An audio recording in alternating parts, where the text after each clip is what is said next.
북한의 대중국 무역 규모가 역대 최저를 거듭 기록하고 있습니다.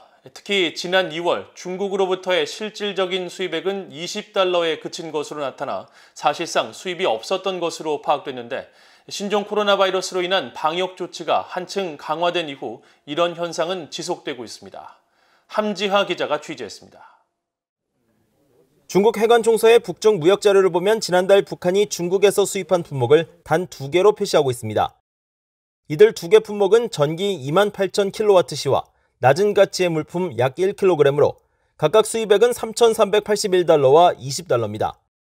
북한 경제 전문가들은 북한과 중국이 합작으로 운영 중인 수력발전소에서 생산된 전기를 각자 끌어갈 때 이를 수입으로 기록하고 상대국이 가져간 전기를 수출로 기록한다고 분석했는데 이를 토대로 전기를 정상적인 수출입 품목에서 제외하면 지난달 북한의 실질 대중 수입액은 단 20달러뿐인 셈입니다. 북한의 대중국 수출 역시 상황은 마찬가지입니다. 북한은 지난달 중국으로 총 6개 품목을 수출해 175만 4,134달러의 수출액을 기록했습니다. 그런데 이 중 중국으로 넘어간 전기가 차지하는 액수가 175만 1,740달러로 전체의 99.8%에 이르고 나머지 5개 품목의 수출액은 2,394달러에 불과했습니다. 핵과 미사일 개발에 따른 국제사회 대북 제재가 가해지기 이전까지만 해도 매월 중국으로 억대 달러의 수출액을 기록했던 점과 비교하면 사실상 교역 중단 상태나 다름없습니다. 북한은 신종 코로나 바이러스 여파가 본격화된 지난해 3월 중국과의 무역액이 크게 줄었고 봉쇄가 더 강화된 지난해 10월부터는 무역이 사실상 이뤄지지 않는 수준으로까지 떨어졌습니다.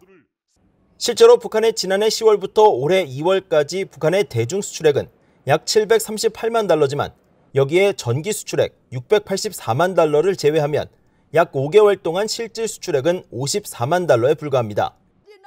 이런 상황에서 관광지구 개발과 평양 종합병원 신축 등 북한의 김정은 국무위원장의 역점 사업들은 줄줄이 연기돼 차질을 빚어왔는데 지난 23일에는 올해 평양의 주택 만세대를 시작으로 매년 만세대씩 5년 안에 5만 세대 신축을 위한 착공식까지 개최했습니다.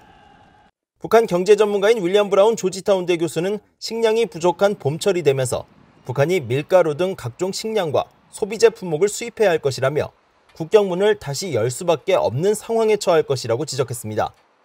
또 북한의 산업들도 수입 중단으로 인해 어려움을 겪고 있을 것이라며 현재 상황이 장기간 이어질 경우 북한 경제는 심각한 타격을 받을 수밖에 없다고 분석했습니다. I think it's a double problem for the government. Now, industry is suffering because of lack of spare parts and lack of any investment thing. If they wanted to build something new, they can't really build it because they can't import. 이런 가운데 한국무역협회는 최근 발표한 자료에서 북중 국경지역 세관의 통관 검색기가 교체되는 등 북중 교류 재개 조짐이 보인다고 밝혔습니다. 따라서 북한이 중국과의 국경문을 개방하고 이를 통해 최악의 상황에 처한 북한 경제를 살리려는 노력을 할지 주목됩니다. BOE 뉴스 함지하입니다.